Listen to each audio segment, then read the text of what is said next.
El juicio de nuestro Señor ante el Sanedrín. Y todos ellos le condenaron, declarándole ser digno de muerte. Marcos 14:64. Selecciono esta frase en particular porque la costumbre exige un texto, pero en realidad seguiremos la narrativa entera del juicio de nuestro Señor ante el sumo sacerdote. Veremos cómo el Sanedrín llegó a su injusta sentencia y lo que hicieron posteriormente, y así, en un sentido, nos estaremos apegando a nuestro texto. Acabamos de leer 3 pasajes: Juan 18, del 12 al 24, Marcos 14, del 53 al 65, y Lucas 22, del 66 al 71. Por favor, ténganlos en mente mientras repaso la aciaga historia. La narración de la aflicción de nuestro Señor, si se estudia cuidadosamente, es en extremo desgarradora. Uno no puede meditar en ella por largo rato sin derramar lágrimas. De hecho, yo me he visto forzado a abandonar mis meditaciones sobre este tema debido al exceso de emoción. Contemplar los sufrimientos de un ser tan codiciable en sí mismo y tan amoroso para con nosotros es suficiente para hacer que el corazón de uno se parta por completo. Sin embargo, este desgarramiento de los sentimientos es sumamente útil. Su efecto posterior es en verdad admirable. Después de dolernos por Jesús, somos transportados por encima de nuestro dolor. No hay en absoluto ninguna consolación bajo el cielo como esta, pues las aflicciones de Cristo eliminan el aguijón de nuestras propias aflicciones y las tornan inocuas y soportables. Una contemplación condolida de la aflicción de nuestro Señor empequeñece de tal manera nuestras congojas que llegamos a considerarlas como ligeras aflicciones, demasiado nimias, demasiado insignificantes para ser mencionadas en el mismo día. Cuando hemos acabado de contemplar los agudos quebrantos del varón de dolores, no nos atrevemos a registrarnos en absoluto en la lista de los afligidos. Las heridas de Jesús destilan un bálsamo que sana todas las dolencias mortales. Y esto no es todo, aunque sería mucho en un mundo de angustia como este. Pero hay un estímulo incomparable en lo relativo a la pasión del Señor. Aunque hubieran sido casi estrujados por el cuadro de las agonías de su Señor, se han alzado de allí fuertes, resueltos, fervientes, consagrados. Nada conmueve más las profundidades de nuestros corazones como la angustia de su corazón.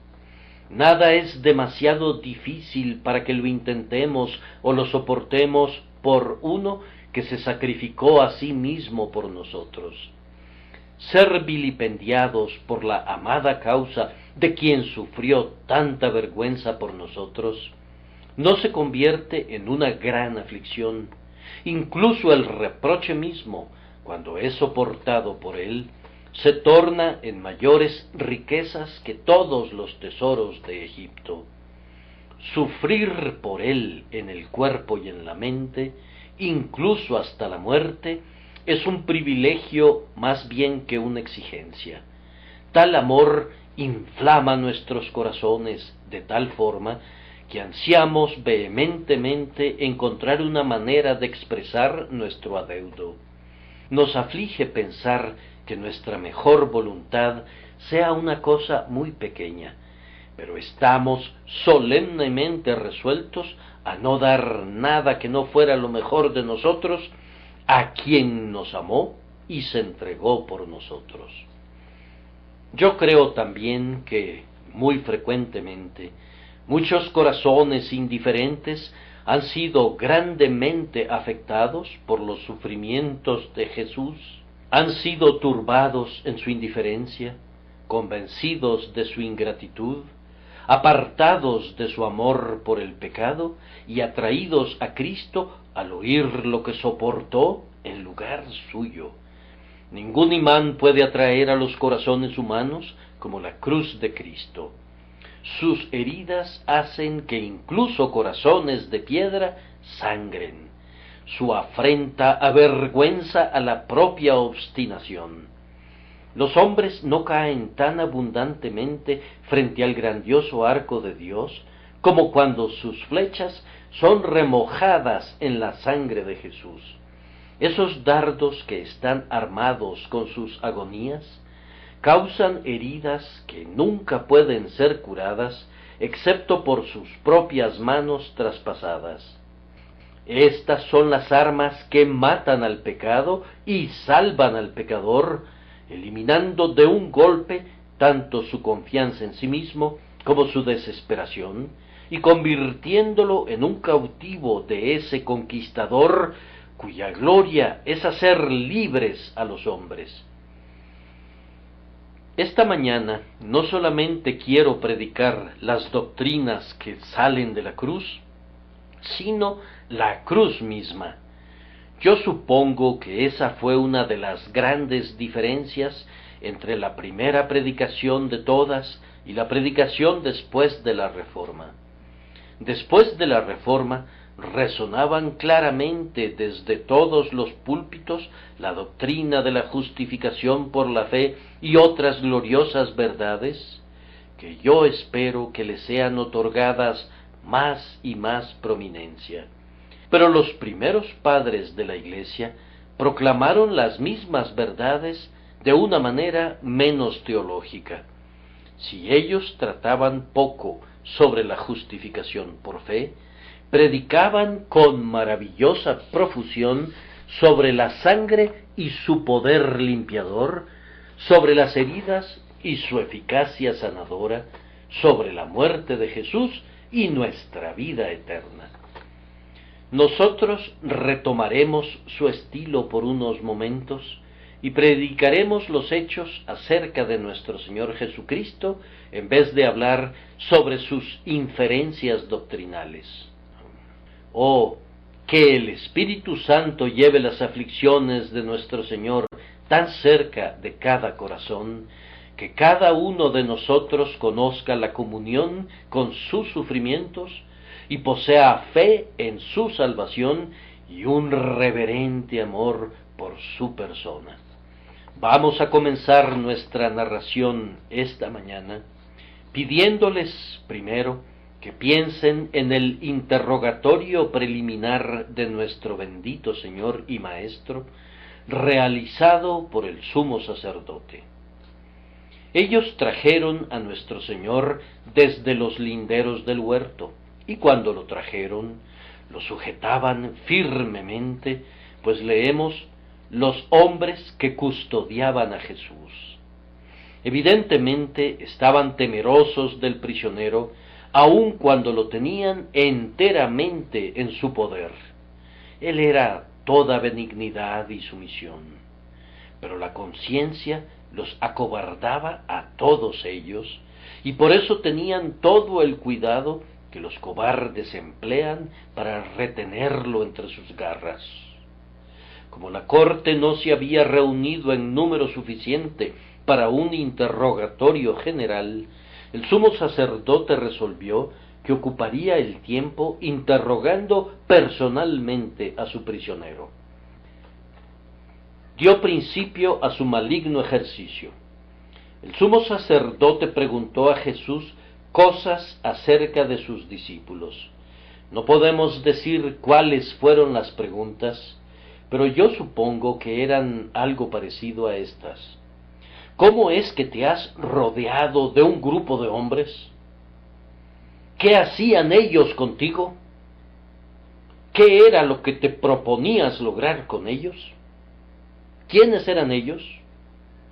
¿No eran un conjunto de fanáticos, hombres descontentos y listos para la sedición? Yo no sé cómo el astuto Caifás haría esas preguntas, pero el Salvador no dio respuesta a esta indagación particular. ¿Qué habría podido decir si hubiese intentado responder? Ah, hermanos, ¿qué cosa buena habría podido decir de sus discípulos? Podemos estar seguros de que no diría nada malo, pero podría haber dicho, en lo concerniente a mis discípulos, uno de ellos me ha traicionado. Tiene todavía en su mano el dinero de sangre que ustedes le dieron como mi precio. Otro de ellos, allá en el patio, antes de que cante el gallo, negará haberme conocido alguna vez y añadirá juramentos y maldiciones a su negación. En cuanto a los demás, todos me han abandonado y huyeron. Por lo tanto, nuestro Señor no dijo nada acerca de sus discípulos, pues no se convertiría en acusador de los suyos, a quienes vino no a condenar, sino a justificar. El sumo sacerdote también le preguntó cosas acerca de su doctrina. Yo supongo que le preguntaría, ¿qué nueva enseñanza es esta tuya? ¿Acaso no bastamos nosotros para enseñar al pueblo, ya que los escribas son tan entendidos en la ley, los fariseos son tan cuidadosos del ritual, y los saduceos son tan filosóficos y especulativos? ¿Por qué necesitas ingerirte en este dominio? Yo te considero solo un poco más que el hijo de un campesino. ¿Cuál es esta extraña enseñanza tuya? A esta indagatoria, nuestro Señor sí respondió, y qué triunfante respuesta dio. Oh, que siempre pudiéramos hablar, cuando es conveniente hablar, tan mansa y sabiamente como Él. Él le respondió, yo públicamente he hablado al mundo, siempre he enseñado en la sinagoga y en el templo donde se reúnen todos los judíos, y nada he hablado en oculto. ¿Por qué me preguntas a mí? Pregunta a los que han oído qué les haya yo hablado. He aquí, ellos saben lo que yo he dicho. Oh hermanos, ninguna réplica a la calumnia puede compararse con una vida intachable. Jesús había vivido en el pleno resplandor del día, donde todos podían verlo, y sin embargo fue capaz de desafiar la acusación y decir, pregunta a los que han oído. Bienaventurado es el hombre que no tiene necesidad de defenderse, porque sus obras y palabras son sólidos testimonios de su rectitud y bondad. Nuestro Salvador respondió a su interrogador muy apaciblemente y sin embargo muy eficazmente, apelando a los hechos. Él se presenta ante nosotros tanto como el espejo de la mansedumbre, como el dechado de la perfección, y la calumnia se retuerce a sus pies como una serpiente herida. Qué gran deleite es contar con este triunfante intercesor como abogado nuestro, que argumenta su propia justicia en defensa nuestra. Nadie podría impugnar su absoluta perfección, y esa perfección cubre a todos sus santos en este día. ¿Quién nos acusará ahora que Cristo ha asumido interceder por nosotros? Esta sobrecogedora respuesta, sin embargo, atrajo sobre el Salvador una bofetada de uno de los alguaciles de la corte que estaba allí. ¿No fue este un acto sumamente repulsivo? Aquí tenemos la primera de una nueva categoría de agresiones. Hasta este punto no nos habíamos enterado de bofetadas y golpes, pero ahora se ha cumplido lo dicho, con vara herirán en la mejilla al juez de Israel. Esta fue la primera de una larga serie de agresiones. Yo me pregunto quién sería el hombre que abofeteó de esta manera al Señor. Yo desearía que la réplica del Señor para él pudiera haber influido su corazón hacia el arrepentimiento, pero si no fuera así, es seguro que figuraba la vanguardia de la caravana de agresiones personales dirigidas contra la persona de nuestro Señor. Su mano impía fue la primera en golpearlo. Seguramente, si murió en la impenitencia, el recuerdo de ese golpe habrá de permanecer como un gusano que nunca muere dentro de él. Hoy grita: yo fui el primero en golpearlo, yo le di un golpe en su boca con la palma de mi mano. Los escritores de antaño que escribieron sobre la pasión nos dan diversos detalles de las lesiones infligidas contra el Salvador por ese golpe, pero nosotros no le otorgamos ninguna importancia a tales tradiciones y por tanto no las citaremos, sino que diremos simplemente que había una creencia generalizada en la Iglesia que este golpe fue muy cruel y le causó al Salvador mucho dolor. Sin embargo, aunque sintió ese golpe y tal vez fue sacudido por él, el Señor no perdió su compostura ni mostró el menor resentimiento. Su respuesta fue todo lo que debía ser. No hay ninguna palabra de más. Él no dice: Dios te golpeará a ti, pared blanqueada, como lo hizo el apóstol Pablo. Nosotros no censuraremos al siervo, pero encomiaremos mucho más al Señor. Él dijo mansamente: si he hablado mal, testifica en qué está el mal, y si bien, ¿por qué me golpeas? Eso habría bastado, seguramente, si hubiera quedado algún remanente de benevolencia en el corazón del agresor para hacerle girar su mano hacia su propio pecho movido por un dolor penitencial. Uno no se habría sorprendido si hubiera clamado: perdóname, oh tú, que eres divinamente manso y benevolente, y permíteme que desde este momento sea tu discípulo. De esta manera hemos visto la primera parte de los sufrimientos de nuestro Señor en la casa del sumo sacerdote, y la lección de ella es justo esta: seamos mansos y humildes de corazón como lo fue el Salvador, pues allí radica nuestra fuerza y dignidad. Ustedes me dirán que ya he dicho eso antes. Sí, hermanos, y tendré que decirlo muchas veces más ante ustedes, y he aprendido bien la lección. Es difícil ser manso cuando uno es falsamente acusado, ser manso cuando uno es duramente interrogado, ser manso cuando un astuto adversario está a la caza, ser manso cuando uno se duele bajo un atroz golpe que fue una afrenta para una corte de justicia. Ustedes han oído hablar de la paciencia de Job, pero aquella empalidece ante la paciencia de Jesús. Admiren su paciencia, pero no se contenten con la admiración, imiten su ejemplo, descrito bajo este encabezado, y sigan cada trazo.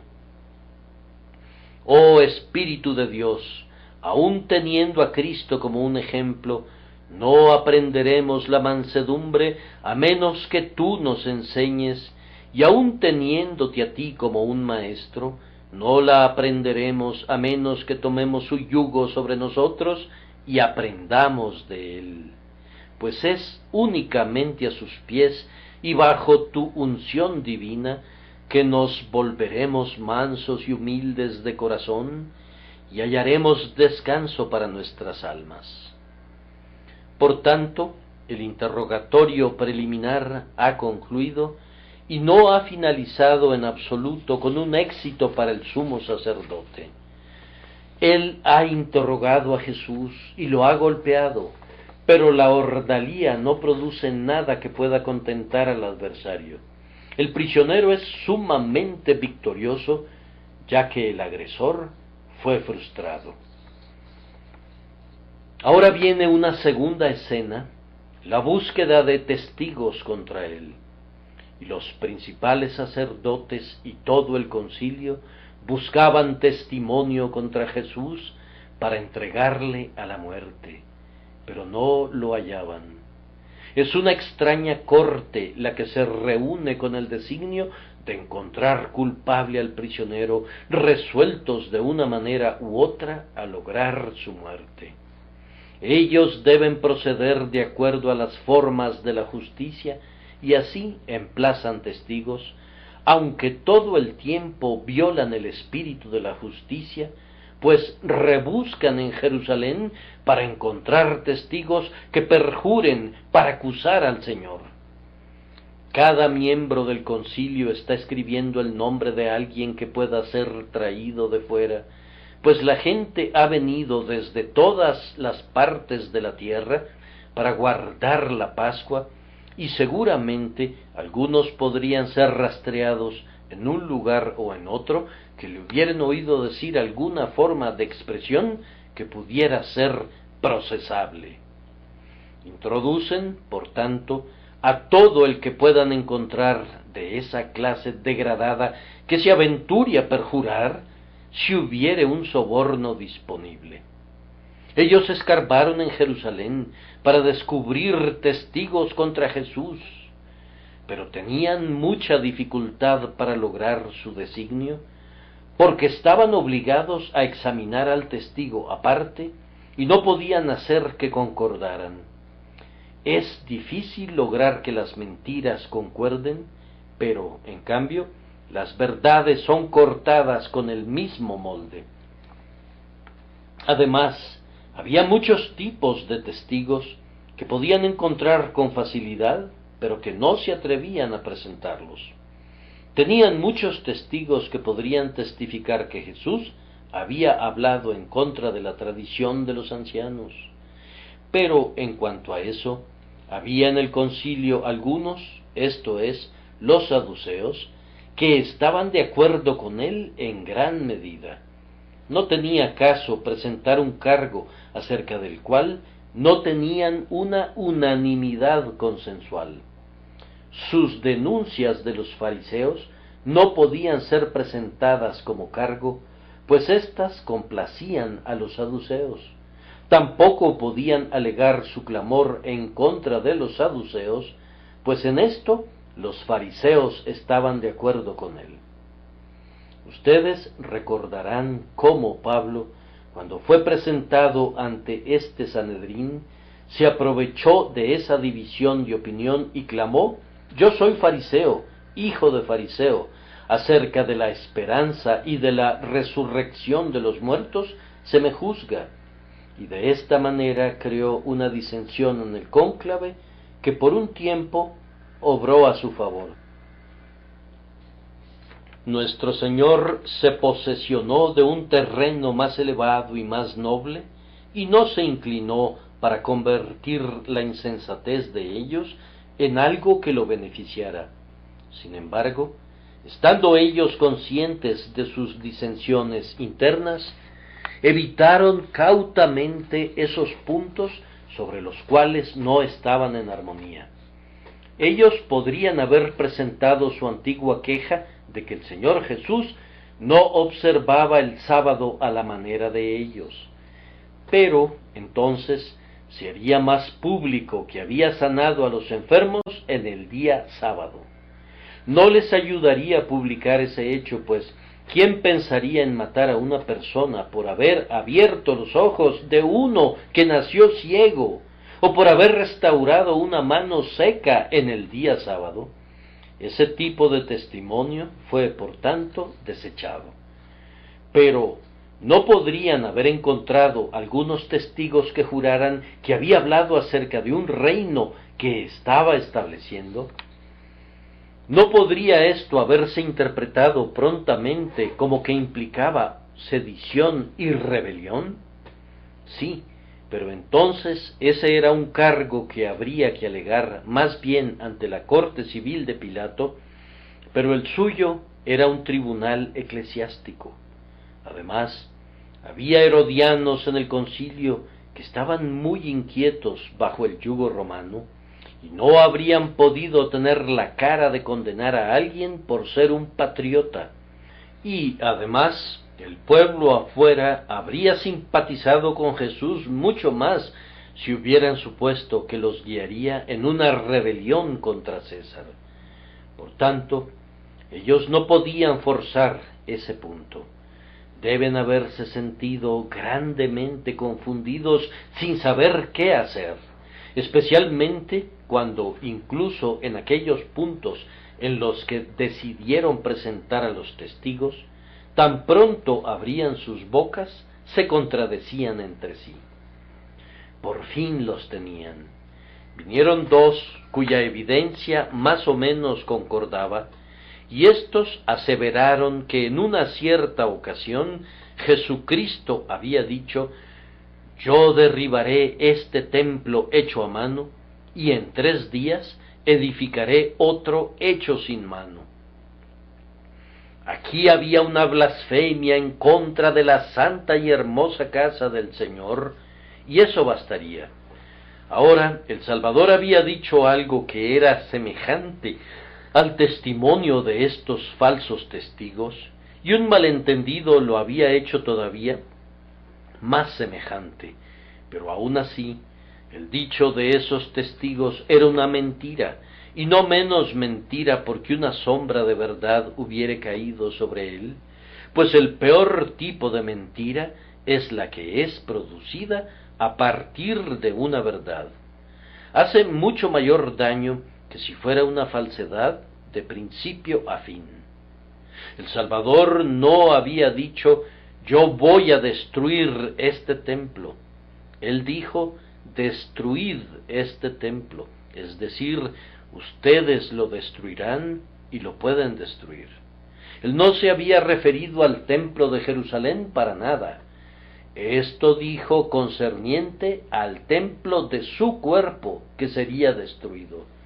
Cristo nunca dijo: «Destruid este templo hecho a mano y edificaré otro hecho sin mano». En su lenguaje no hay ninguna alusión a las manos en absoluto. Estos refinamientos procedían de la propia invención de ellos, y su lenguaje no tenía ningún vínculo con el de ellos. Él no había dicho: «Yo edificaré otro». Él había dicho: «Lo levantaré», que es algo muy diferente. Él quería decir que su cuerpo, después de ser destruido, sería levantado otra vez en el 3er día. Ellos habían alterado una palabra aquí y una palabra allá, el modo de un verbo y la forma de otro, y así hicieron decir al Señor lo que nunca había pensado. Sin embargo, incluso en la acusación no concordaban. Uno dijo una cosa al respecto y otro dijo otra, de tal forma que incluso esta vil acusación no podía ser utilizada en contra del Salvador. Su parchada falsedad estaba hecha de un material tan podrido que las piezas no se habrían sostenido juntas. Ellos estaban listos a jurar cualquier cosa que viniera a sus imaginaciones perjuras, pero no se podía lograr que 2 de ellos juraran por el mismo testimonio. Mientras tanto, el Señor permanece callado. Como oveja delante de sus trasquiladores, enmudeció y no abrió su boca. Y yo supongo que la razón fue en parte para cumplir la profecía, y en parte porque la grandiosidad de su alma no se podía rebajar a contender con mentirosos, y sobre todo porque su inocencia no necesitaba ninguna defensa. El que es culpable en alguna medida está ávido de excusarse y de paliar las cosas.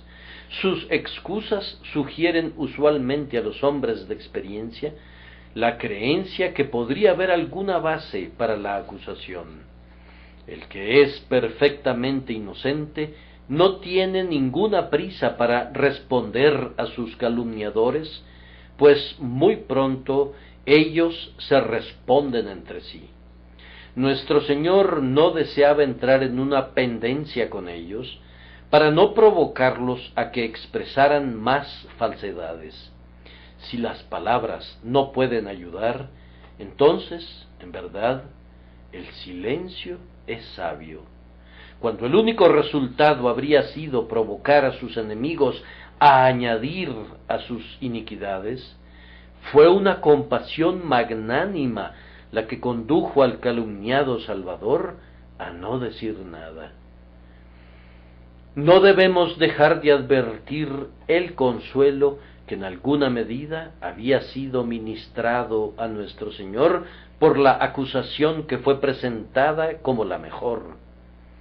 Él está allí y sabe que están a punto de sentenciarlo a muerte, pero ellos mismos le recuerdan que el poder de ellos sobre él tiene un contrato de arrendamiento no mayor de 3 días, y al final de ese corto período, él será levantado de nuevo y ya no estará más a su disposición. Sus enemigos le dieron testimonio de la resurrección. No digo que su memoria fuera débil, o que posiblemente lo hubiera olvidado en medio de sus aflicciones, pero, sin embargo, nuestro Señor era humano, y algunos modos de consuelo que son valiosos para nosotros eran útiles para él.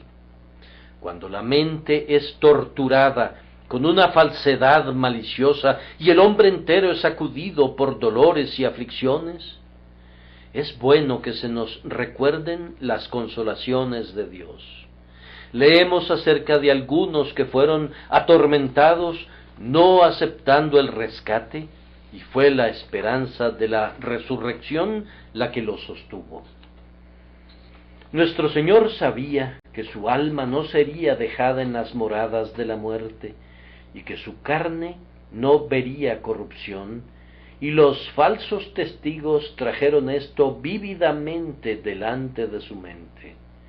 Ahora, en verdad, nuestro Redentor podía decir: destruid este templo y en 3 días lo levantaré. Estos cuervos le han traído al Salvador pan y carne. En estos leones muertos nuestro glorioso Sansón ha encontrado miel. Sostenido por el gozo puesto delante de él, desprecia la vergüenza. Extraño es que de las bocas de aquellos que buscaban su sangre proviniera el memorial de una de sus mayores glorias. Ahora, hermanos, aquí además aprendemos otra vez la misma lección, es decir, crezcamos en mansedumbre y demostrémosla guardando silencio. La elocuencia es difícil de adquirir, pero el silencio es mucho más difícil de practicar. Un hombre puede aprender más rápido a hablar bien que a no hablar del todo. Tenemos tanta prisa por vindicar nuestra propia causa que la dañamos con un lenguaje irreflexivo. Si fuéramos calmados, benevolentes, tranquilos, pacientes como lo fue el Salvador, nuestro sendero a la victoria sería mucho más fácil. Observen, además, la armadura que cubría a Cristo. Vean el escudo invulnerable de su santidad. Su vida era tal que la calumnia no podía fraguar una acusación en contra suya que durara lo suficiente para poder ser repetida. Los cargos eran tan frágiles que como burbujas se desvanecían tan pronto como veían la luz. Los enemigos de nuestro Señor estaban totalmente desconcertados. Ellos lanzaban sus dardos contra él, y como si cayesen sobre un escudo de ardiente diamante, cada flecha era quebrada y consumida. Aprendamos también esta otra lección, que habremos de ser tergiversados. Podemos contar con que, para oídos hostiles, nuestras palabras tendrán otros significados que el que nos proponíamos darles. Podemos esperar que cuando enseñamos una cosa que es verdadera, ellos inventarán que hemos expresado otra cosa que es falsa, pero no debemos sobrecogernos por esta prueba de fuego como si fuese algo extraño. Nuestro Señor y Maestro la ha soportado, y los siervos no han de escaparse de ella. Por tanto, soporten la aspereza como buenos soldados de Jesucristo y no tengan miedo. En medio del estrépito de estas mentiras y perjurios, oigo el silbo apacible y delicado de una verdad sumamente preciosa, pues a semejanza de cuando Jesús estuvo ante el tribunal por nosotros, y ellos no podían lograr que alguna acusación prevaleciera contra él, así, cuando estemos en él en el último gran día, lavados en su sangre y cubiertos con su justicia, nosotros también seremos absueltos. ¿Quién acusará a los escogidos de Dios? Si Satanás se presentara como el acusador de los hermanos, será recibido por la voz: Jehová te reprenda, oh Satanás. Jehová, que ha escogido a Jerusalén, te reprenda. ¿No es este un tizón arrebatado del incendio? Sí, amados, nosotros también seremos absueltos de la calumnia. Entonces los justos resplandecerán como el sol en el reino de su Padre. La gloriosa justicia de aquel que fue falsamente acusado librará a los santos, y toda iniquidad cerrará su boca. Pero no debo demorarme demasiado incluso en temas como estos, y por tanto prosigo al interrogatorio personal que siguió al fracaso de querer presentar testigos. El sumo sacerdote, demasiado indignado para quedarse sentado, se pone de pie y se inclina sobre el prisionero como un león rugiente sobre su presa, y comienza a interrogarlo de nuevo. Estaba haciendo algo injusto. ¿Acaso el juez, que tiene el oficio de administrar la ley, habría de darse a la tarea de demostrar la culpabilidad del prisionero, o lo que es peor, habría de tratar de extraer una confesión del acusado que pudiera ser usada en su contra? Esto implicaba una confesión tácita de que se había demostrado la inocencia de Cristo hasta ese momento. El sumo sacerdote no habría necesitado sacarle algo al acusado si hubiese habido suficiente material en su contra. Por otro lado, el juicio había sido un completo fracaso hasta ese punto, y él lo sabía, y estaba rojo de rabia. Ahora él intenta intimidar al prisionero para poder arrancarle alguna declaración que pudiera solventar cualquier problema de conseguir testigos y así terminar con el asunto. La pregunta fue formulada con una solemne orden imperiosa y alcanzó su propósito, pues el Señor Jesús en efecto habló, aunque sabía que con eso estaba proporcionando un arma en su contra. Él se sintió bajo la obligación de responder al sumo sacerdote de su pueblo cuando usó tal conjuro, a pesar de que ese sumo sacerdote era un hombre malo, y no podía evadir una acusación tan solemne para que no pareciera que por su silencio estaba negando la verdad sobre la cual está asentada la salvación del mundo. Así que, cuando el sumo sacerdote le preguntó: ¿eres tú el Cristo, el Hijo del Bendito?, cuán clara y franca fue la respuesta del Señor. Aunque él sabía que esto le acarrearía a su muerte, dio testimonio de una buena confesión. Él claramente dijo: yo soy, y luego agregó a esa declaración: y veréis al Hijo del Hombre. Y de esta manera expone su humanidad así como su deidad, sentado a la diestra del poder de Dios y viniendo en las nubes del cielo. ¡Qué fe tan majestuosa! Es maravilloso pensar que estuviera tan calmado como para confrontar a los que se burlaban de él y reivindicar su gloria cuando se encontraba sumido en las profundidades de la vergüenza. Fue como si dijera: ustedes están fungiendo como mis jueces, pero pronto yo los estaré juzgando a ustedes. Les parezco un insignificante campesino, pero yo soy el Hijo del Bendito. Ustedes creen que me aplastarán, pero nunca lo harán, pues muy pronto me sentaré a la diestra del poder de Dios y vendré en las nubes del cielo. Él habló audazmente como era lo apropiado. Yo admiro la mansedumbre que podía estar callada, y admiro la mansedumbre que podía hablar suavemente, pero admiro todavía más la mansedumbre que podía hablar con valentía, pero que seguía siendo mansa. De alguna manera u otra, cuando nosotros respondemos al valor, dejamos entrar a la dureza por la misma puerta, o si dejamos fuera nuestra ira, somos propensos a olvidar nuestra firmeza. Jesús nunca elimina una virtud para dejar espacio a otra. Su carácter es completo, íntegro, perfecto, de cualquier manera que lo veamos.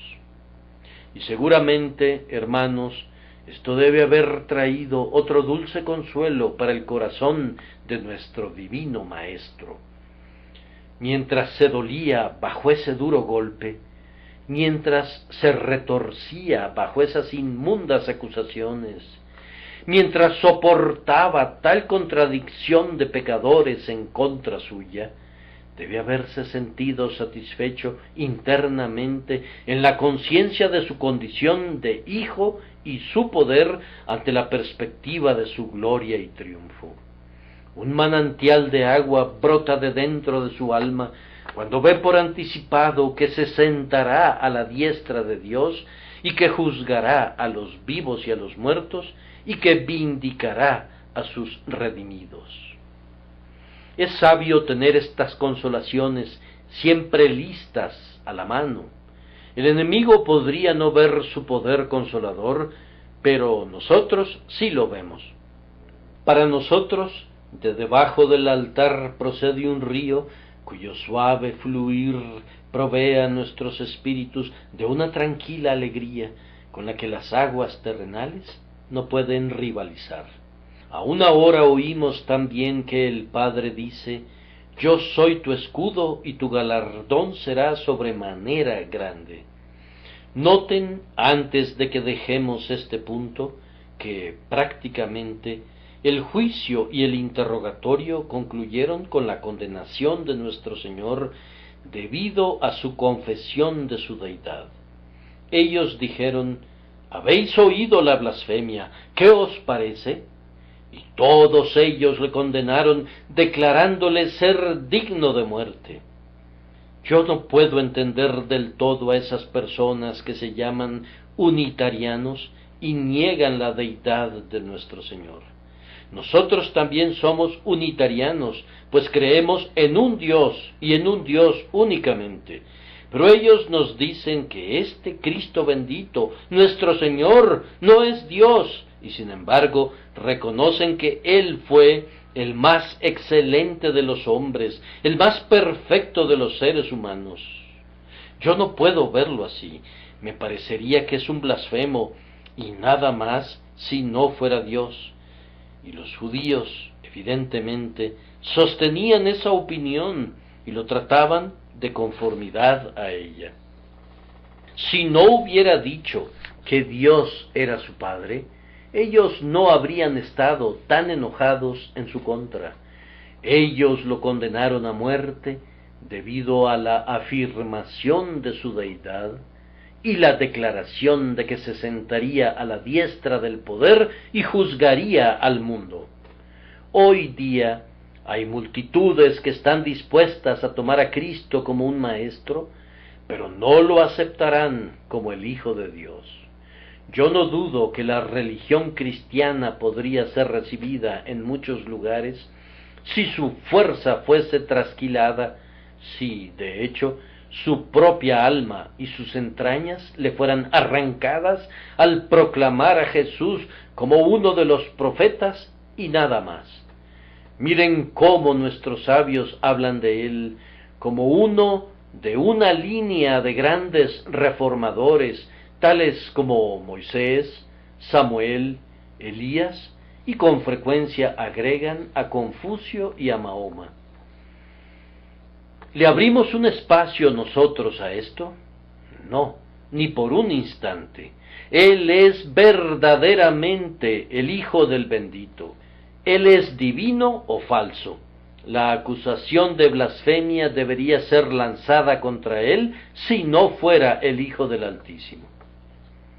Ahora debemos proseguir y quedarnos por un segundo o dos en el tema de la condena. Lo condenaron por su propia boca, pero esto, aunque tenía una apariencia de justicia, era realmente injusto. Ante el tribunal, el prisionero ha afirmado que él es el Hijo de Dios. ¿Cuál es el problema? ¿Acaso no puede decir la verdad? Si es verdad, él no ha de ser condenado, sino adorado. La justicia requiere que se haga un interrogatorio para verificar si es el Cristo, el Hijo del bendito, o no. Él ha reclamado ser el Mesías. Muy bien. Todos los que están en la corte están esperando al Mesías. Algunos de ellos esperan que aparezca muy pronto. ¿No podría ser este el enviado del Señor? Que se haga un interrogatorio en cuanto a sus argumentos. ¿Cuál es su linaje? ¿Dónde nació? ¿Lo ha confirmado alguno de los profetas? ¿Ha obrado milagros? Algunas de esas preguntas son debidas a cualquier hombre cuya vida esté en juego. No pueden condenar a muerte justamente a un hombre sin un examen que se adentre en la verdad de su defensa, pues podría resultar que sus pronunciamientos fueran correctos. Pero no, ellos no quieren escuchar al hombre que odian, y su mera afirmación lo condena. Es blasfemia y ha de morir. Él afirma ser el Hijo de Dios. Vamos, entonces, Caifás y el concilio convoquen a testigos para la defensa. Pregunten si ojos ciegos han sido abiertos y si los muertos han resucitado. Pregunten si él ha obrado milagros tales como nadie obró en medio de Israel a lo largo de todos los tiempos. ¿Por qué no hacer esto? Oh, no, por cárcel y por juicio él ha de ser quitado, y su generación, ¿quién la contará? Entre menor sea el interrogatorio, más fácil será condenarlo injustamente. Él ha dicho que él es el Cristo y el Hijo de Dios, por lo tanto, es digno de muerte. ¡Ay, cuántos hay que condenan la doctrina de Cristo sin hacer las debidas investigaciones acerca de ella, y la condenan por los argumentos más triviales! Vienen a oír un sermón y tal vez encuentran fallas en los gestos del predicador, como si eso bastara para negar la verdad que él predica. O tal vez digan, esto es muy extraño, no podemos creerlo. ¿Por qué no? ¿Acaso las cosas extrañas no son algunas veces verdaderas, y no son muchas verdades sorpresivamente extrañas hasta que se familiarizan con ellas? Estos hombres no quieren condescender a oír la demostración de la aseveración de Cristo. No quieren hacer ninguna pregunta. En esto, como los sacerdotes judíos, prácticamente gritan: ¡muera! ¡muera! Él es condenado a muerte, y el sumo sacerdote rasga su vestidura. Yo no sé si llevaba en aquel momento las ropas con las que ministraba, pero sin duda llevaba algún traje peculiar a su oficio sacerdotal, y este es el que rasgó. Oh, cuán significativo fue eso.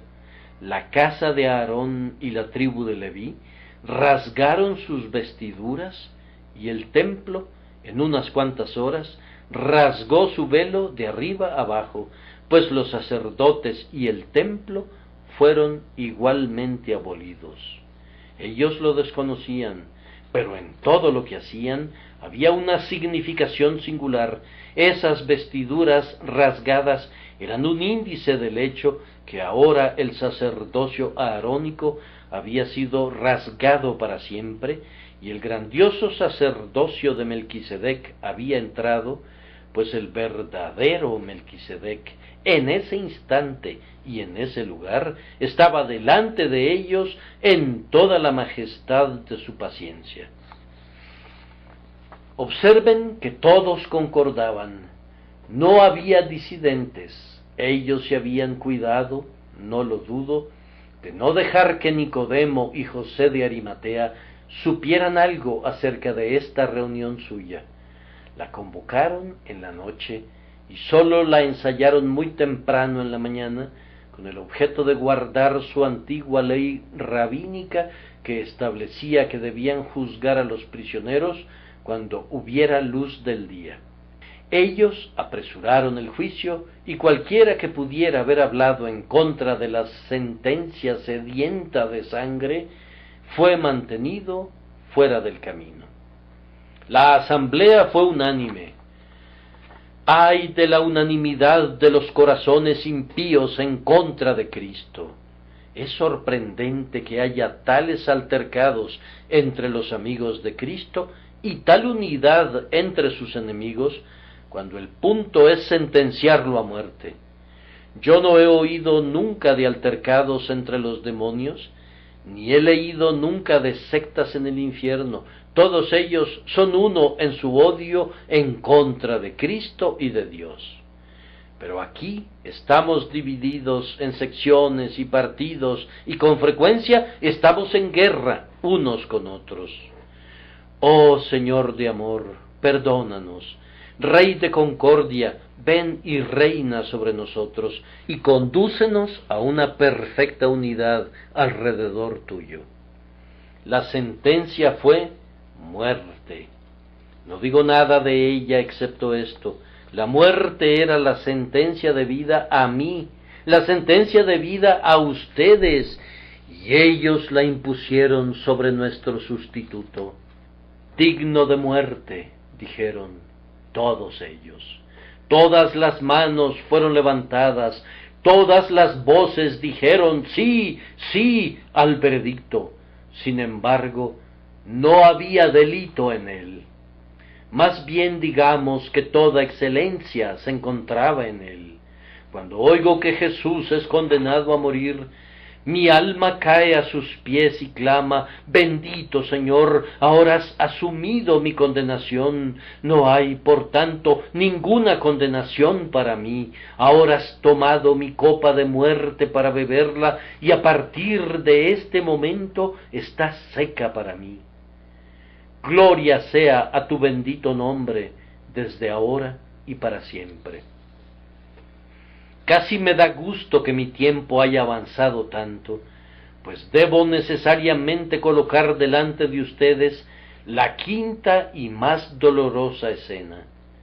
Tan pronto como estos malvados hombres del Sanedrín lo decretan culpable de muerte, los siervos, los guardias y aquellos que custodiaban el salón donde se encontraban los principales sacerdotes, ávidos de agradar a sus señores, y todos ellos tocados por el mismo espíritu brutal que moraba en ellos, de inmediato comenzaron a ultrajar la infinita majestad de nuestro Señor.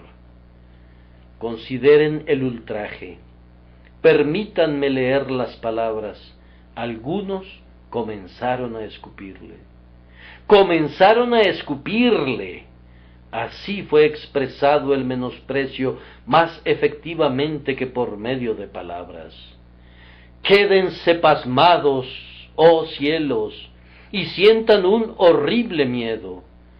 Su faz es la luz del universo, su persona es la gloria del cielo, y ellos comenzaron a escupirle. ¡Ay, mi Dios, que el hombre sea tan vil! Algunos fueron más lejos y comenzaron a cubrirle el rostro. Es una costumbre oriental cubrir el rostro de los condenados, como si no fueran aptos para ver la luz, ni aptos para contemplar a sus semejantes. Yo no sé si fue por esta razón, o como simple burla, que cubrieron su rostro para que no pudieran verlo, y para que él no pudiera verlos. ¿Cómo podían de esta manera apagar al sol y tapar a la bienaventuranza? Luego, cuando todo era oscuridad para él, comenzaron a decir: «Profetiza, ¿quién es el que te golpeó?». Entonces otro hizo lo mismo, y muchos fueron los crueles bofetones que propinaron a su bendito rostro. Los escritores medievales se deleitaban en hablar acerca de los dientes que fueron quebrados, de las heridas en las mejillas, de la sangre que fluía, de la carne que fue golpeada y amoratada, pero nosotros no nos atrevemos a imaginarnos esto. La Escritura ha corrido un velo, y dejemos que allí se quede. Sin embargo, debe de haber sido un espectáculo horrible ver al Señor de gloria, con su rostro todo manchado con la maldita saliva de ellos y herido por sus crueles puños. Aquí el insulto y la crueldad se habían combinado, el ridículo de sus títulos proféticos y la deshonra de su divina persona. Nada fue considerado lo suficientemente malo. Inventaron toda la vergüenza y el escarnio que pudieron, y él permaneció paciente allí, aunque un solo destello de sus ojos los habría consumido en un momento. Hermanos, hermanas, esto es lo que nuestro pecado merecía. Algo vergonzoso eres tú, oh pecado. Tú mereces que te escupan. Esto es lo que el pecado le está haciendo constantemente a Cristo.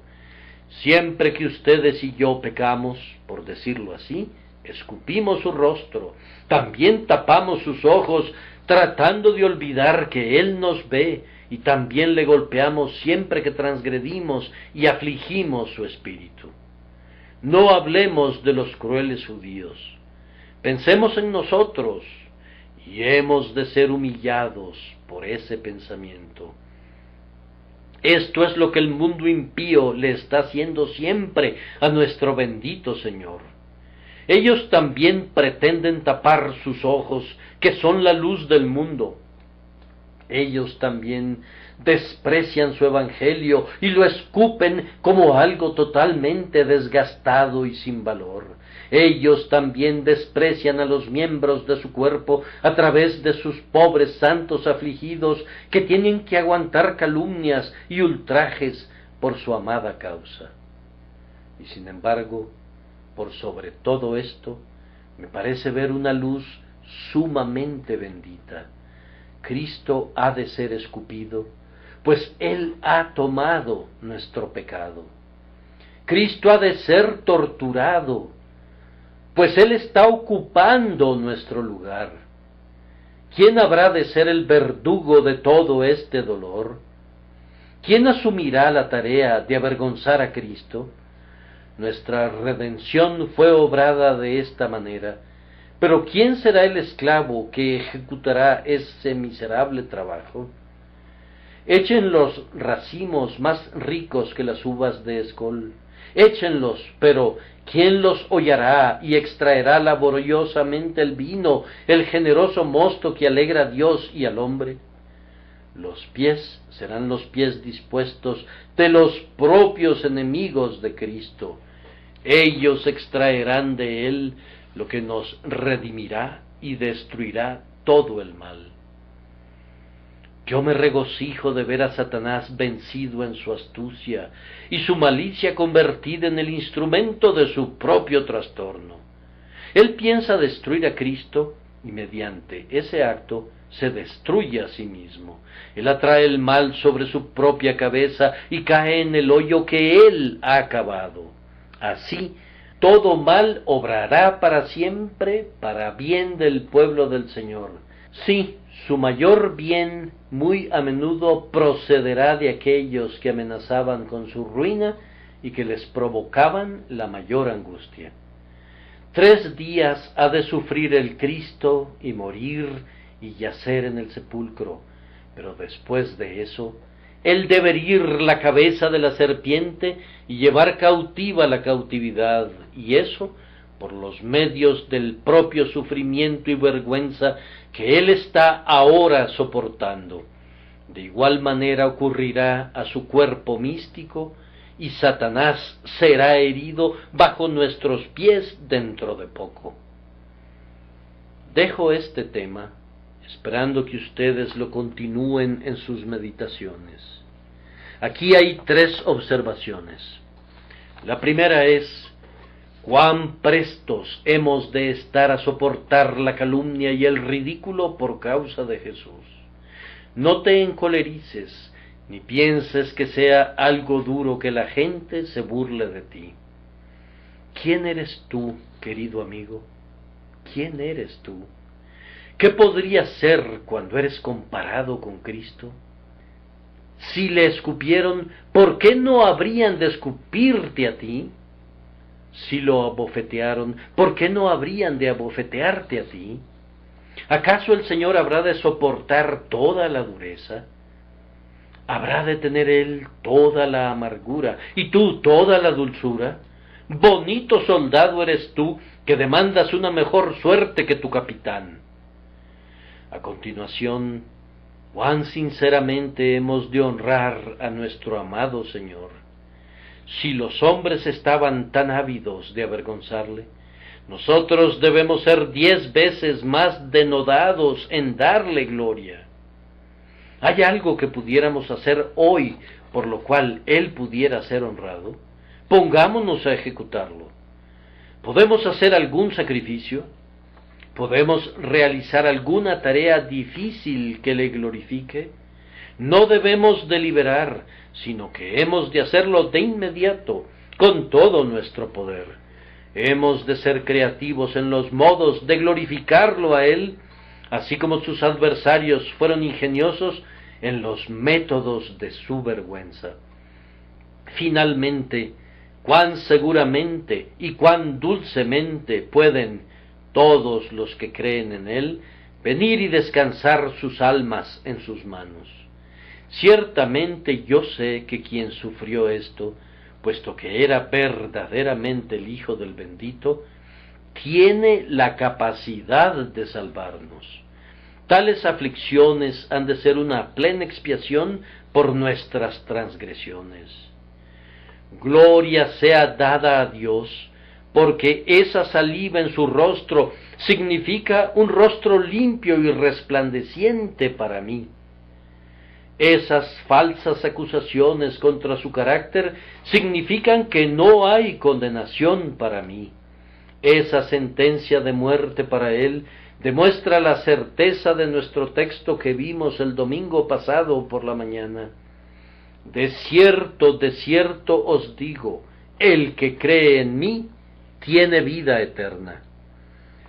Descansemos dulcemente en Jesús, y si nuestra fe se ve agitada alguna vez, vayamos a la sala de la casa de Caifás y veamos al justo estando en el lugar de los injustos, al inmaculado soportando la condenación por los pecadores.